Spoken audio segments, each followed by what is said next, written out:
नमस्कार, स्वागत है आप लोग का आपके YouTube चैनल एजुकेशन थेरेपी में। बच्चों, यहाँ पर आज हम उत्तर प्रदेश बोर्ड कक्षा 7 विषय विज्ञान में पाठ 7 पढ़ेंगे, जिसका नाम है जंतुओं में पोषण। तो चलिए शुरू करते हैं इस पाठ को पढ़ना। इकाई 7 जंतुओं में पोषण। जो मुख्य बिंदु हमको पढ़ने हैं पहले वो जान लेते हैं। पोषण की आवश्यकता यानी ज़रूरत क्यों है ये जानना है। भोजन अंतःग्रहण की विधियाँ यानी बहुत सारे जीव जो हैं वो किस तरह से, अलग अलग जीव किस किस तरह से भोजन अपने शरीर के अंदर पहुंचाते हैं। अंतःग्रहण का मतलब अपने शरीर के अंदर भोजन को पहुंचाना। मानव शरीर में पाचन किस तरह से होता है ये जानना है। घास खाने वाले जंतुओं में पाचन किस तरह से होता है ये जानना है। अमीबा, हाइड्रा, ये जो सूक्ष्म जीव हैं इनके अंदर पाचन और संभरण कैसे होता है ये जानना है। ठीक है, तो यहाँ पर एक शब्द आप देख रहे हैं पोषण। ठीक है, जंतु क्या होते हैं ये तो आप जानते हैं। जंतु का मतलब जैसे मानव हो गया, गाय, भेड़, बकरी, ये सब जो हैं ये जंतु में आते हैं। ठीक, अब पोषण क्या होता है। पोषण का मतलब होता है ऐसे आहार को ग्रहण करना जिससे हमारा जो शरीर है वो स्वस्थ रहे और वृद्धि करे। ठीक है, उसको कहते हैं पोषण। देखिए, अब यहां आप जानते हैं कि हर जीव, अब यहां पे जीव की बात करें तो चाहे जंतु हो या पौधे हों, ठीक, इन सभी को पोषण की आवश्यकता होती है। क्योंकि अगर इनको पोषण नहीं मिलेगा तो ये बड़े नहीं होंगे, वृद्धि नहीं करेंगे। तो पोषण की आवश्यकता सबको है। और पोषण हम कैसे पाते हैं। जीव की बात करें तो जीव में जो जंतु होते हैं, जंतु भोजन खाना खाते हैं, आप देखते हैं उन्हें खाते हुए। जैसे गाय हो गई तो गाय को भूसा खिलाया जाता है और हरे घास खिलाए जाते हैं। मानव की बात करें तो मानव दाल, चावल, रोटी, सब्जी या चाउमीन, पिज्ज़ा सब कुछ खाता है। ठीक है, हालांकि ये चाउमीन, पिज्ज़ा ये उतने पोषणकारी नहीं होते जितने कि शुद्ध भोजन जो कहते हैं दाल, चावल, रोटी, सब्जी ये होते हैं। ये ज़्यादा हमें पोषण प्रदान करते हैं। फल हो गए, ये भी हमें विटामिन्स प्रोवाइड करते हैं, विटामिन्स प्रदान करते हैं। ऐसे पौधे भी भोजन करते हैं। पौधे अपना भोजन स्वयं बना लेते हैं। से आपको पता है ना, जो पौधे होते हैं जैसे गेहूं का पौधा, तो ये क्या करता है, अपना भोजन खुद ही बना लेगा। मनुष्य को क्या ज़रूरत है, मनुष्य को पहले जब तक गेहूं या चावल नहीं मिलेगा तब तक वो अपने लिए खाना कैसे बनाएगा, नहीं बना पाएगा। लेकिन वही गेहूं का जो पेड़ है वो अपना भोजन खुद ही बना लेता है, अपने लिए भी बना लेता है और मानव के लिए भी तैयार कर देता है। तो आपने देखा होगा खेतों में जब गेहूं का पेड़ या धान का पेड़ बोया जाता है, ठीक है, ये सब बुआई होती है तो उसमें खाद डाले जाते हैं। खाद का मतलब उनको एक्स्ट्रा पोषण दिया जाता है ताकि वो जल्दी से वृद्धि कर पाएं।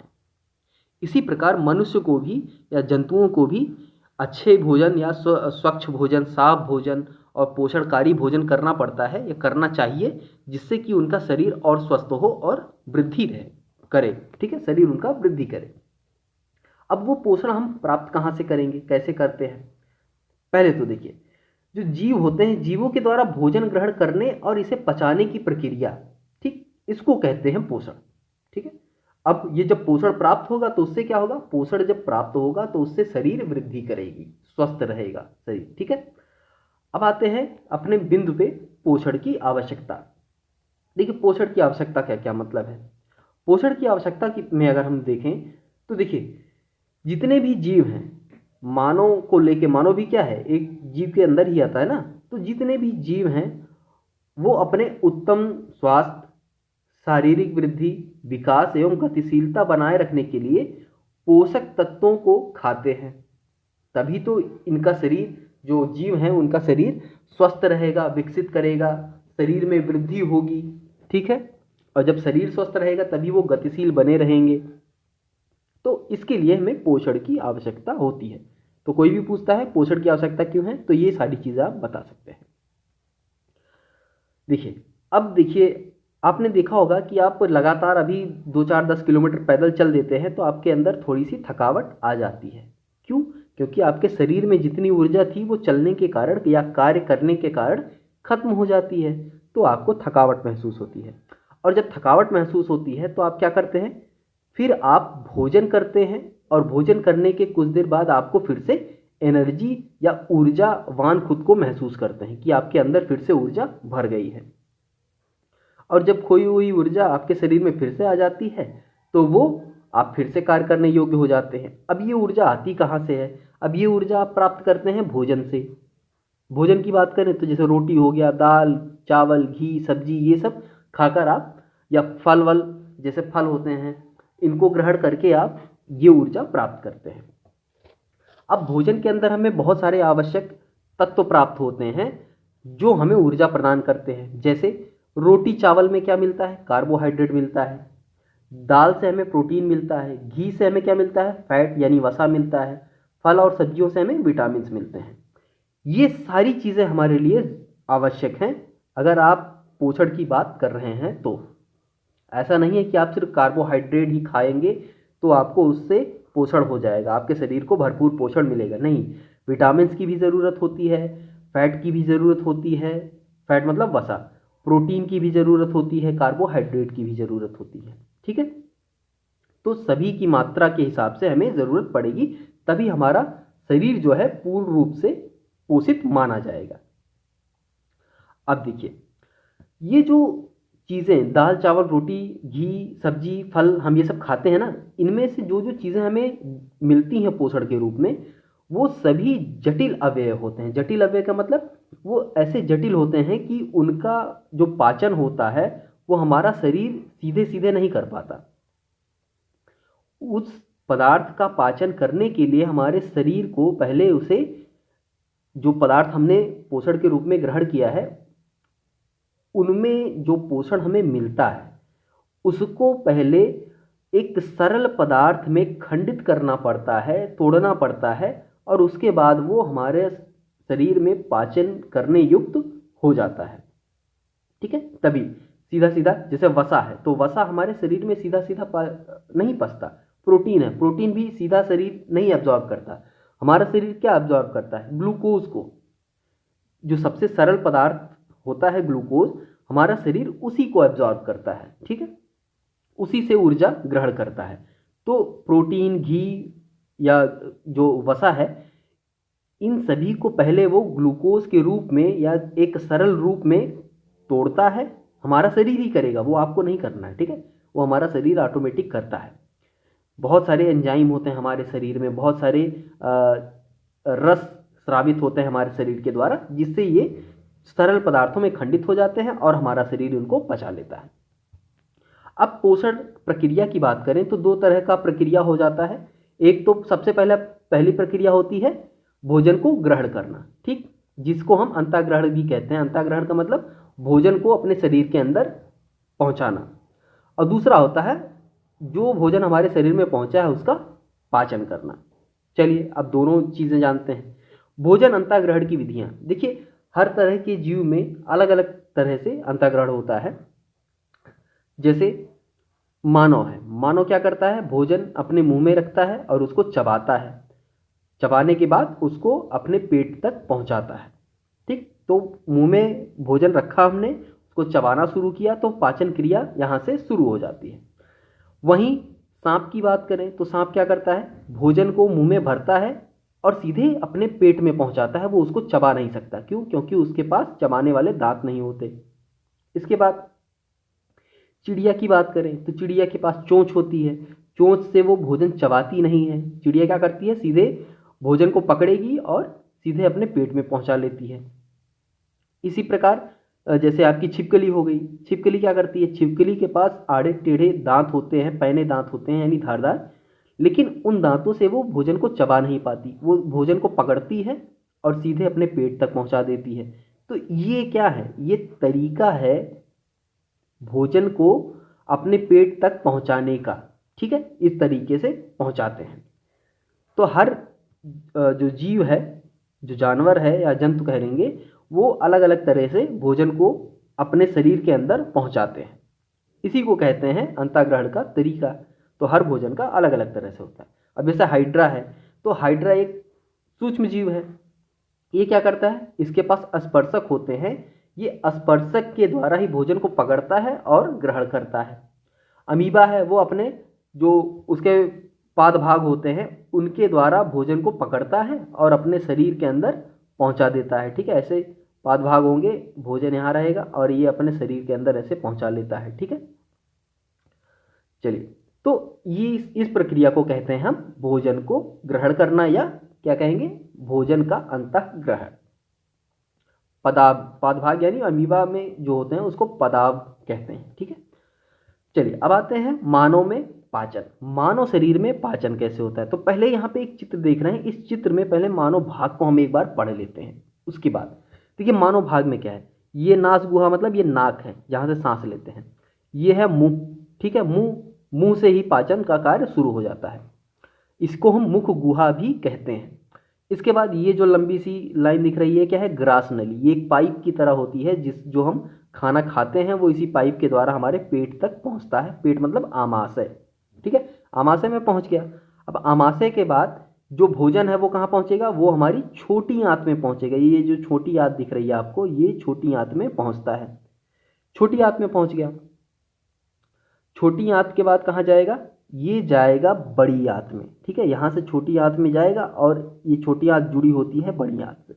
अब ये बड़ी आंत से घूमता हुआ कहाँ जाएगा, बड़ी आंत में। बड़ी आंत में जाने के बाद ये आता है हमारा मलाशय में इकट्ठा होता है। ठीक है, मलाशय, ठीक है, रेक्टम जिसको बोलते हैं, मलाशय में इकट्ठा होगा। और समय समय पर जैसे होता है ना, सुबह हम फ्रेश होने जाते हैं, ठीक है, या जिसको कहते हैं मल त्यागने जाते हैं, तो वो गूदा के रास्ते से हमारा बाहर निकल जाता है। ठीक है, उसको क्या कहेंगे, गूदा के रास्ते से बाहर निकल गया।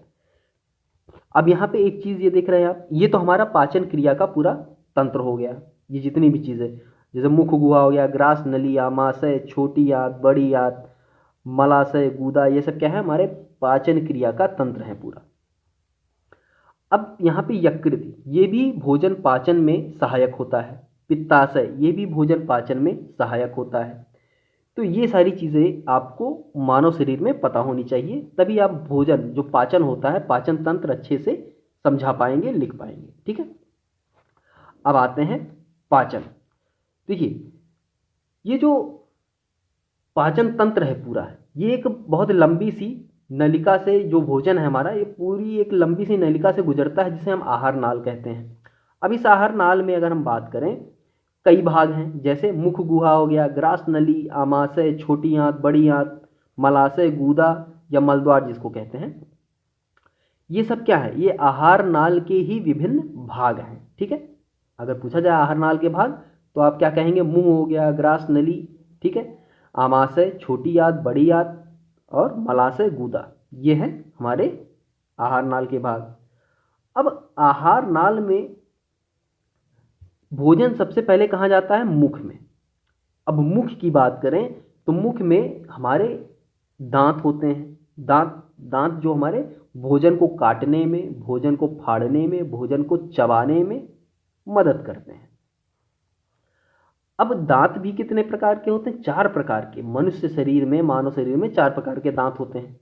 कौन कौन से, ये 4 प्रकार के जो दांत होते हैं, इनमें पहला होता है कृंतक। ये काम क्या करता है, काटने का, यानी जो हमारे आगे वाले दांत होते हैं ये काटने का कार्य करते हैं। उसके बाद रदनक क्या, फाड़ने का कार्य।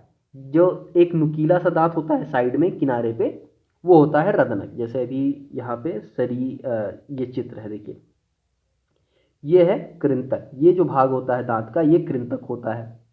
यहाँ पे एक दांत आपको दिख रहा है नुकीला सा, ये जो नुकीला सा दांत है, ठीक, ये होता है क्या, ये होता है रदनक।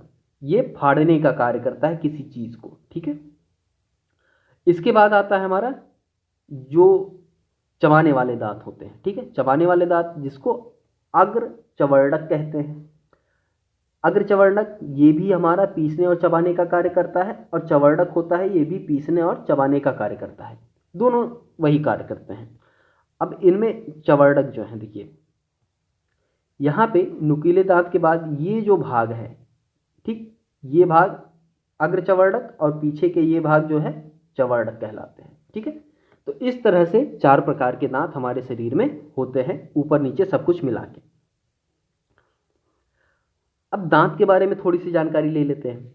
ये जो दांत हमारे बने होते हैं, इनकी जो ऊपरी परत होती है उनको कहते हैं इनेमल। ठीक है, ये जो ऊपरी परत अगर आप बहुत रगड़ के ब्रश करेंगे तो क्या होगा, ये इनेमल छूट जाएगा। और जब इनेमल छूट जाता है, कम हो जाता है दांतों पर, तो वही जब हम ठंडा गर्म चीज़ खाते पीते हैं तो हमारे दांतों में लगता है, दर्द होता है एक तरह से। इसीलिए ब्रश हमेशा हल्के हाथ से करना चाहिए, ठीक है, बहुत रगड़ के नहीं करना चाहिए। रगड़ने से दांत साफ नहीं होता, रेगुलर आप ब्रश करेंगे तो दांत साफ होगा, ठीक है। दांतों में खाना रात भर नहीं रहना चाहिए। अगर रात भर कहीं आपके दांतों में खाना फंस रहा है तो वो आपके दांत में कीड़े लग जाएंगे उससे। तो ये सारी चीज़ें ध्यान रखनी चाहिए। दांत क्या है? हमारे शरीर का कठोरतम पदार्थ है। बनता कैसे है? ये कैल्शियम इनेमल होता है उससे, और प्रोटीन से बना हुआ होता है। फास्फोरस, कैल्शियम, ये सब मिलके ही दांत बनाते हैं, ठीक है। इन सभी से मिलकर ही दांत बनता है हमारा। दांत द्वारा काटने का कार्य किया जाता है, फाड़ने का, चबाने का, ये सारे कार्य दांत के द्वारा होता है, जो कि हमारे मुंह में मौजूद होता है। अब देखिए, आपने महसूस किया होगा जब हम खाने को बहुत देर तक या रोटी वोटी बहुत देर तक चबाते हैं तो कुछ देर बाद वो हल्का सा मीठा लगने लगता है। ऐसा क्यों होता है? आप कभी ट्राई करिएगा, रोटी अपने मुंह में रखिएगा और उसको कुछ देर तक चबाइएगा। तो जब चबाएंगे तो आपको लगेगा कुछ देर बाद कि रोटी हल्की सी मीठी लग रही है। ऐसा क्यों होता है? ऐसा इसलिए होता है, हमारे मुंह में लार पाई जाती है, और जो लार होती है उसमें एक एंजाइम पाया जाता है टाइलिन नाम का, ठीक है। टाइलिन नाम का एक एंजाइम होता है जो उस रोटी में जो कार्बोहाइड्रेट होते हैं, राइट, रोटी में क्या होता है? कार्बोहाइड्रेट। उस कार्बोहाइड्रेट के जटिल जो कण होते हैं उनको ग्लूकोज में बदलता है, और ग्लूकोज कैसा होता है? मीठा होता है। इसीलिए ज़्यादा देर तक खाना चबाते हैं तो वो टाइलिन, जो हमारी लार में टाइलिन एंजाइम होता है, वो रोटी के साथ मिलकर उसको पचाने लगता है और ग्लूकोज में बदलता है, ठीक है। ये हो गया। तो पाचन क्रिया हमारा मुंह से ही स्टार्ट हो जाता है। इसके बाद ये लार मिलने के कारण वो भोजन कैसा हो जाता है? लिसलसा हो जाता है, चिकना हो जाता है, और हमारे आहार नाल से खिसक कर कहाँ पहुंचता है? आहार नाल, यानी जो लंबी सी ग्रास नली होती है। आहार नाल का एक भाग है ग्रास नली, ग्रसनी जिसको बोलते हैं। ग्रसनी या ग्रास नली दोनों एक ही चीज़ है, ठीक है। उस पाइप के द्वारा पहुंचता है कहाँ पे? हमारे पेट में। ग्रसनी में कोई पाचन नहीं होता, कोई किसी भी तरह का पाचन ग्रसनी में नहीं होता, जो नली है उसमें नहीं होता। पाचन मुंह, हमारे मुंह के बाद सीधे फिर जब भोजन आमाशय में पहुंचता है, फिर आमाशय में शुरू होता है। आमाशय में भोजन काफ़ी देर तक रहता है, ठीक है। हमारे शरीर में आमाशय में भोजन काफ़ी देर तक रहता है। अब आमाशय में कुछ रस का श्रावण होता है और कुछ एंजाइम होते हैं। जैसे एक रस होता है जठर रस, ठीक, जठर रस उसमें पाया जाता है, और एक हाइड्रोक्लोरिक अम्ल पाया जाता है, और श्लेष्म पाया जाता है। साथ में एंजाइम भी पाए जाते हैं, पाचक एंजाइम जिन्हें कहते हैं, जो कि हमारे आमाशय में पाए जाते हैं, जिनको हम पेप्सिन और रेनिन के नाम से जानते हैं, ठीक है। पेप्सिन का कार्य क्या है? पेप्सिन जो एंजाइम है वो प्रोटीन का पाचन करता है, और जो रेनिन है वो दूध को दही में बदलता है, उसके बाद पाचन होता है दही का, ठीक है। दूध का पाचन डायरेक्ट हमारे शरीर में नहीं होता, दूध को पहले ये रेनिन एंजाइम दही में बदलता है, उसके बाद उस दही का पाचन होता है। अब आप कहेंगे शरीर हमारे पेट में जो आमाशय में हाइड्रोक्लोरिक अम्ल होता है, अम्ल तो एसिड होता है, तो एसिड का कार्य क्या है? एसिड हमारे पेट को नुकसान नहीं पहुंचाएगा? तो बिल्कुल नहीं। एसिड जो है वो हमारे पेट में हमारे शरीर को नुकसान नहीं पहुंचाता, वो इतना अम्लीय नहीं होता कि ताकि हमारा पेट जल जाए, ठीक है। लेकिन हाँ, इतना अम्लीय होता है कि सूक्ष्म जीवाणुओं को मार सके। तो हाइड्रोक्लोरिक अम्ल जो होता है उसका बस यही काम है कि हमारे भोजन में जो भी सूक्ष्म जीवाणु होते हैं उनको नष्ट कर देना और भोजन को सड़ने से बचाना, ठीक है। ये दो कार्य होते हैं हाइड्रोक्लोरिक अम्ल के। अब आमाशय में सारा कार्य होने के बाद भोजन कहाँ पहुँचता है? भोजन पहुँचेगा हमारी छोटी आंत में, ठीक है। भोजन पहुँच गया हमारी छोटी आंत में। अब छोटी आंत में पहुँच गया तो यहाँ पर दो चीज़ें मिलती हैं इसको। पित्ताशय से निकलने वाला पित्तरस प्राप्त होगा और अग्नाशय से निकलने वाला अग्नाशयी रस प्राप्त होंगे, ठीक है। ये नलिकाओं द्वारा ही पहुँचते हैं, ठीक है। ज़रूरत के हिसाब से ये स्रावित होते रहते हैं, इसमें आपको कुछ नहीं करना है, ठीक है। आपका शरीर स्वस्थ है तो जहाँ पे जितनी रसों की ज़रूरत है उतने रस ऑटोमेटिक पहुँचते रहेंगे। जब यही रस समय समय पर और सही मात्रा में नहीं निकलते तभी आदमी का शरीर या इंसान मानव शरीर बीमार होता है। तो यहाँ पर नलिकाओं द्वारा ये रस पहुँचेंगे। ठीक, इन रसों में भी एंजाइम उपस्थित होते हैं और ये एंजाइम प्रोटीन और वसा का पाचन करते हैं। ठीक है, जो प्रोटीन बच जाता है पेप्सिन के द्वारा, उसके बाद बचे हुए प्रोटीन का पाचन यहाँ होता है। ठीक है, छोटी आंत में। ठीक, प्रोटीन और फैट यहाँ भी पचाए जाते हैं। इसके बाद जो छोटी आंत का प्रथम भाग है, इसमें भोजन का पूर्ण पाचन हो जाता है। ये चीज़ आप याद रखिएगा, भोजन का पूर्ण पाचन छोटी आंत के प्रथम भाग में ही पूर्ण हो जाता है। अब पाचन के फलस्वरूप जो भोजन तरल अवस्था में बचता है वो कहाँ पहुँचेगा? वो छोटी आंत के अंतिम भाग में पहुँचता है। ठीक, अब छोटी भाग के अंतिम भाग में जब पहुँचा, वहाँ पे क्या, वहाँ पे एक उंगली नुमा उभार वाली, ऐसे उंगली नुमा मतलब ऐसे कुछ कुछ उभार वाली संरचना मिलती है। ठीक है, आंतों के किनारे, आंतों की दीवालों पर, ठीक, छोटी आंत की दीवालों पर इस तरह से संरचना मिलेगी, इस तरह से। इनको कहते हैं विलाई। क्या कहते हैं? विलाई। ठीक, अब ये जो विलाई होते हैं ये क्या करते हैं? ये उस बचे हुए भोजन के जो पोषक पदार्थ होते हैं उनको अवशोषित करते हैं। जब ये विलाई उन पोषक पदार्थों को अवशोषित करते हैं और यही अवशोषित पदार्थ ही हमारे शरीर के विभिन्न भागों में पोषण के लिए पहुंचाए जाते हैं। ठीक, तो पोषक पदार्थ कहाँ अवशोषित होते हैं? छोटी आंत के अंतिम भाग में, जहाँ पे विलाई पाए जाते हैं। इस क्रिया को अवशोषण कहते हैं हम। अब अवशोषण भी हो गया। अवशोषण के बाद जो पचा हुआ भोजन बचा, ठीक, वो कहाँ गया? वो पहुंचा हमारे बड़ी आंत में। अब देखिए यहाँ पे ये जो पोषक पदार्थ अवशोषित किए गए, ये कहाँ इस्तेमाल होंगे? कोशिकाओं के द्वारा इस्तेमाल किए जाएंगे शरीर की वृद्धि और अन्य जैविक क्रियाओं के लिए। इस प्रक्रिया को स्वांगीकरण कहते हैं, ये भी आप ध्यान रखिएगा। ठीक है, जो शरीर में अन्य जैविक क्रियाओं का संचालन होता है और पोषक पदार्थों का इस्तेमाल कोशिकाएं अपने वृद्धि में करती हैं, इस प्रक्रिया को स्वांगीकरण कहते हैं। अब इतना जब सारा कार्य हो गया तो भोजन पहुंच गया बड़ी आंत में। बड़ी आंत में जब पहुंच गया फिर क्या होगा? बड़ी आंत में सिर्फ इतना ही कार्य होता है कि जो पचा हुआ भोजन बड़ी आंत में पहुंचा है उसमें जो अतिरिक्त पानी है, ठीक, एक्स्ट्रा वाटर है, उस वाटर को जो हमारी बड़ी आंत है लार्ज इंटेस्टाइन बोलते हैं। देखिए, बड़ी आंत को लार्ज इंटेस्टाइन बोलते हैं, छोटी आंत को स्मॉल इंटेस्टाइन बोलते हैं इंग्लिश में। तो बड़ी आंत में वो पानी अवशोषित कर लिया जाता है और बाकी जो बची चीज़ होती है जो हल्की सी ठोस हो जाती है अर्ध ठोस रूप में, वो हमारे मलाशय में यानी रेक्टम में जाके एकत्रित हो जाती है। ठीक है, मलाशय में जाके एकत्रित हो जाती है और समय समय पर हम उसको गूदा द्वारा मल के रूप में बाहर निकाल देते हैं। ये पूरी प्रक्रिया होती है मानव शरीर में पाचन की। ठीक है, इसी प्रक्रिया को हम बहिक्षेपण भी कहते हैं। शरीर से मल को बाहर निकालना ही बहिक्षेपण कहलाता है। छोटे प्रोसेस की बात करें अगर हम, तो उसको हम लिख सकते हैं। सबसे पहले क्या हुआ? अंतःग्रहण हुआ, फिर पाचन क्रिया हुई, फिर अवशोषण हुआ, फिर स्वांगीकरण। स्वांगीकरण मतलब कोशिकाओं द्वारा अवशोषित जो पोषण है उनका कोशिका अपनी वृद्धि में इस्तेमाल करेगी, इसको स्वांगीकरण कहते हैं।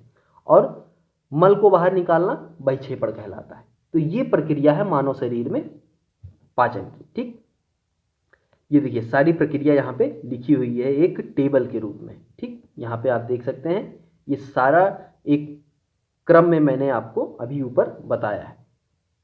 तो ये टेबल भी आप देखकर आराम से, अगर ये तालिका आपको याद हो गई तो आप बहुत आसानी से ये सारी चीज़ें लिख सकते हैं, कहीं कोई दिक्कत नहीं आएगी। जैसे देख लीजिए, अब यहाँ पे एक बार इसको एक्सप्लेन ही कर लेते हैं। जैसे मुख गुहा, मुख मतलब मुंह, मुंह में क्या पाया जाता है? लार। लार में क्या होता है? कौन सा एंजाइम? टाइलिन नाम का एंजाइम होता है। भोजन का कौन सा अवयव मिलता है? यहाँ पे कार्बोहाइड्रेट होता है। ठीक, कार्बोहाइड्रेट पचने के बाद किस रूप में हो जाता है? माल्टोज के रूप में हो जाता है। ठीक, इसके बाद ग्रास नली, इसमें कोई काम नहीं होता, जो चबाया हुआ भोजन है वही इस नली के द्वारा कहाँ पहुँचता है? पेट में पहुँचता है, आमाशय में। आमाशय में क्या पाया जाता है पाचक रस में? जठर रस और हाइड्रोक्लोरिक अम्ल। साथ में एंजाइम की बात करें तो एंजाइम में क्या मिलेगा? एंजाइम में पेप्सिन और रेनिन पाए जाएंगे यहाँ पर। भोजन की किस प्रकार का अवयव यहाँ पे आता है? प्रोटीन आता है, दूध आता है, पॉलीपेप्साइड आता है, ठीक, पेप्टाइड। अब यहाँ पे पचने के बाद सरलतम रूप, जब भोजन पचता है तो सरलतम रूप में होता है पॉलीपेप्टाइड्स, दूध से दही बन जाता है, ठीक है। जो प्रोटीन है वो पॉलीपेप्टाइड्स बन जाएगा और दूध से दही बन जाएगा, रेनिन दूध से दही बना देगा। इसके बाद भोजन कहाँ पहुंचा? छोटी आंत में पहुंचा, वहां पे इसको मिला पित्त रस और अग्नाशयी रस, ठीक। इसके बाद भोजन का कौन कौन सा रूप यहाँ पे तोड़ा जाता है?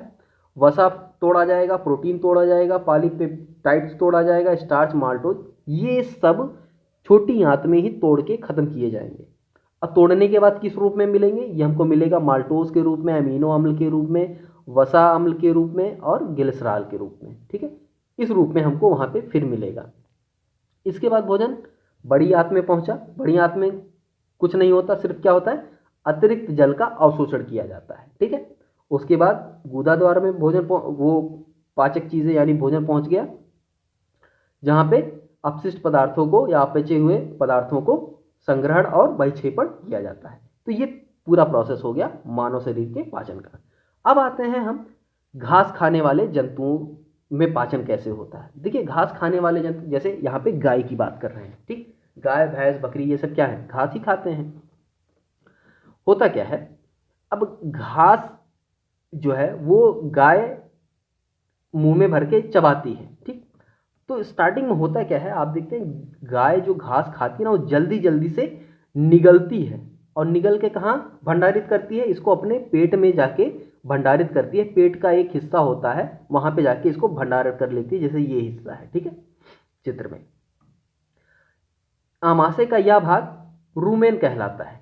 इस भाग को क्या कहते हैं? इस भाग को हम कहते हैं रूमेन, ठीक। अब रूमेन जो होता है, रूमेन में जो भोजन का आंशिक पाचन होता है, यहाँ पे बहुत हल्का सा ही नाम मात्र का ही पाचन होता है, इसको जुगाल कहते हैं। अक्सर आपने सुना होगा कि गाय जुगाल कर रही है, ठीक है, सुनो। तो जुगाल यही होता है कि पेट में जो भोजन होता है वहाँ पे इकट्ठा हो जाता है, यानी रूमेन में इकट्ठा हो जाता है और वहाँ पे आंशिक पाचन होता है। और पाचन कैसे होता है? यहाँ से वो गाय जो है खाना चबाती रहती है, निकाल निकाल के वापस, ठीक है। जैसे कैसे निकालती है, यहाँ पे इकट्ठा होने के बाद ये क्या करेगी? गाय जब इकट्ठा कर लेगी तो फिर एक शांति से बैठ जाएगी, चाहे खड़ी रहेगी। उसके बाद इसके छोटे छोटे पिंडक बना लेगी, यानी ऐसे गोले बना लेगी, ठीक। ऐसे गोले आप यहाँ देख रहे हैं, ये जो देखिए छोटे से पिंडक बना लेती है और पिंडक को क्या करेगी? ये पुनः अपने मुंह में खींच लाती है यहाँ से और उसको बैठ के बस चबाती रहती है, ठीक। तो इसलिए आपने देखा होगा ना, अक्सर गाय खाली नहीं बैठती, उसका मुंह हमेशा चलता ही रहता है। तो यही कार्य होता है, चाहे वो बैठी हो चाहे जो कर रही हो, ठीक। तो गाय का मुंह इसीलिए चलता है। अब चबाने के इस प्रक्रम को रोमंथन कहते हैं, ठीक। अब देखिए आगे आते हैं, और ऐसे जंतुओं को रोमंथी या रूमिनेंट कहते हैं। जो ऐसे जंतु ये कार्य करते हैं जुगालपना वाला, वो उनको रोमंथी या रूमिनेंट कहते हैं। अब गाय, भैंस, बकरी सभी घास खाते हैं, ये आपको पता है। और इसमें जो है ना, घास में सबसे ज़्यादा क्या पाया जाता है? सेलुलोज। सेलुलोज की सबसे अधिक मात्रा पाई जाती है घास में। अब सेलुलोज का पाचन आसान होता नहीं है, बहुत कठिन होता है। तो रूमिनेंट्स में छोटी आंत और बड़ी आंत के बीच में एक लंबी संरचना होती है, जिसे अंधनाल या सीकम कहते हैं, ठीक।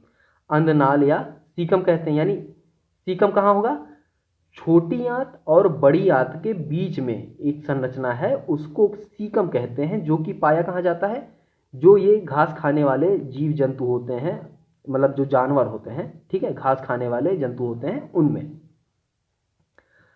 ये सीकम भोजन जो सेलुलोज का पाचन होता है इसी स्थान पर होता है। यानी जो ये अंधनाल होता है या सीकम होता है, इसी जगह पे भोजन में जो सेलुलोज होता है उसका पाचन हो जाता है। ये अंधनाल मनुष्य में नहीं पाई जाती, ठीक है, अंधनाल मनुष्य में नहीं पाई जाती, ये भी आप ध्यान रखेंगे। अब देखिए, यहां पे हमने देखा कि उन जंतुओं के विषय में हमने अभी तक पढ़ा यहाँ पे जिनमें सुविकसित पाचन तंत्र होता है, ठीक। यानी जैसे गाय हो गया, मानव हो गया, हाँ, इसमें क्या है? एक विकसित रूप से पाचन तंत्र विकसित होता है, उनके बारे में हमने जाना कि पाचन कैसे होता है। अब हम जान लेते हैं कि जो अमीबा या हाइड्रा होते हैं, जो सूक्ष्म जीव हैं ये सारे, इनमें पाचन प्रक्रिया कैसी होती है। तो देखिए, अमीबा में क्या होता है ना, इनके पास पदार्थ होते हैं, ठीक, पदार्थ। अब पदार्थ क्या होता है, इस चित्र में मैं थोड़ा सा आपको दिखा देता हूँ। देखिए, ये जूम करके मैं दिखा रहा हूँ, यहाँ पे आप देख रहे हैं ना, ये जो हिस्सा है, इस तरह के हिस्से जो होते हैं ये अमीबा खुद ब खुद डेवलप कर लेता है, ठीक। ये इस तरह के हिस्से, इस तरह का स्ट्रक्चर अमीबा बना लेता है, और एक स्थिति ऐसी आती है कि ये स्ट्रक्चर ऐसे और ऐसे मिल जाते हैं, और जब मिल जाते हैं तो क्या हुआ, भोजन इसके अंदर पैक हो गया। जब भोजन बंद हो जाता है तो फिर धीरे धीरे अमीबा इस भोजन को पचा लेगा, और पचाने के बाद जो वेस्ट मटेरियल होगा उसको निकाल देगा और पोषण को ग्रहण कर लेगा। तो ये जो हिस्सा होता है, ये हिस्से, इसी हिस्से को हम कहते हैं पदार्थ, ठीक। चलिए आगे देखते हैं। तो जब भी अमीबा को, ये जो अमीबा जीव है, इसको जब भी महसूस होता है, इसकी बाहर कोशिका झिल्ली को जब भी महसूस होता है कि इसके आसपास कोई भोजन है, ठीक, कोई भोजन है, तो वो क्या करेगा, वो अपने पदार्थों को विकसित करने लगेगा, ठीक है, पदार्थ को बढ़ाने लगेगा, ठीक। और कपनुमा जो कप होता है, चाय जिसमें पीते हैं, उसी आकार का एक संरचना बना लेता है, और उस कप के अंदर उस भोजन को निगल लेता है, ठीक। भोजन निगल लिया। अब जब भोजन उस कप के अंदर फंस जाता है तो क्या होता है, ये जो खाद्य पदार्थ उसकी खाद्य धानी में फंस जाते हैं और पदार्थ विलुप्त हो जाते हैं। ये पदार्थ जैसे वो उसकी कप वाली संरचना में फंस गया ना, ये पदार्थ अपने आप हट जाएंगे। खाद्य धानी में पाचक रस स्रावित होते हैं, जो खाद्य पदार्थों पर क्रिया करके उन्हें सरलतम पदार्थों में बदल देते हैं। यानी जो खाद्य पदार्थ उसने खाया है वो रसों, पाचक रसों के कारण एक सरल पदार्थ में बदल जाएंगे, और धीरे धीरे अमीबा उस पोषण को अवशोषित कर लेगा और अपनी वृद्धि और गुणन करेगा, ठीक है, या जैविक क्रियाएं करेगा। इसी प्रकार अगर हम हाइड्रा की बात करें, ये जो हाइड्रा है, ये क्या है, ये हाइड्रा है। हाइड्रा में आप देखेंगे ये जो चीज़ें बाहर निकली हुई हैं, ये क्या है, ये स्पर्शक है, ठीक। ये अपने स्पर्शकों द्वारा ही जो खाद्य पदार्थ है उसको पकड़ लेते हैं, या उसी के द्वारा पकड़ते हैं। अब ये स्पर्शक जब पकड़ लेते हैं तो फिर ये इसको पकड़ के जो उसका कहेंगे एक तरह से मुख होगा, ठीक है, स्पर्शक की सहायता से ही ये जो मुख होगा उसके अपने अंदर, ये हाइड्रा का मुख होगा, हाइड्रा अपने मुख में इस भोजन को डाल लेगा, ठीक है, और इनकी जो हाइड्रा की कोशिकाएं होंगी उनका पाचन कर देंगी, ठीक है। तो ये प्रक्रिया है हाइड्रा के द्वारा भोजन ग्रहण करने का और उनका पाचन करने का। तो इस प्रकार से आपने देखा कि अलग अलग जीवों में किस तरह से पाचन होता है। तो उम्मीद करता हूँ यहाँ पे ये सारी चीज़ें आपको समझ में आ गई होगी, पाचन, ठीक, पोषण और पाचन।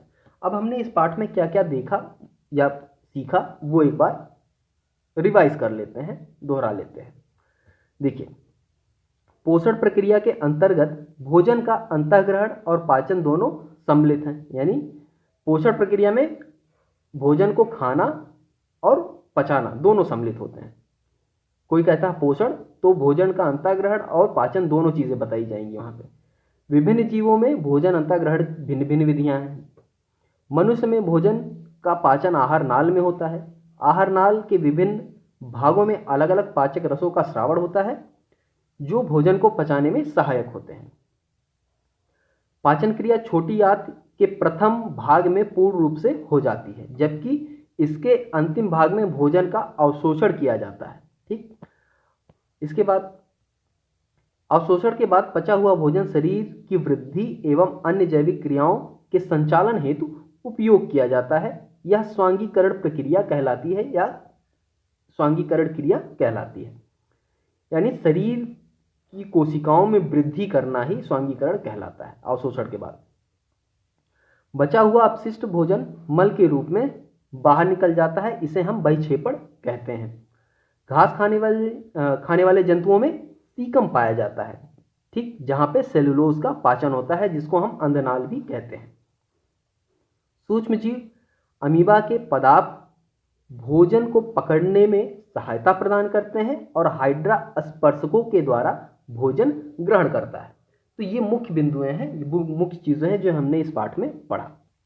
यहाँ पे ये पाठ आपका समाप्त हो गया है। यहाँ से अब आगे आप देख रहे हैं कि यहाँ अभ्यास प्रश्न आपके शुरू हो गए हैं। अगर आपने इस पाठ को ध्यानपूर्वक सुना है तो ये ऊपर के 4 प्रश्न तो बहुत आराम से आप कर सकते हैं, ठीक है, बहुत आसानी से कर पाएंगे।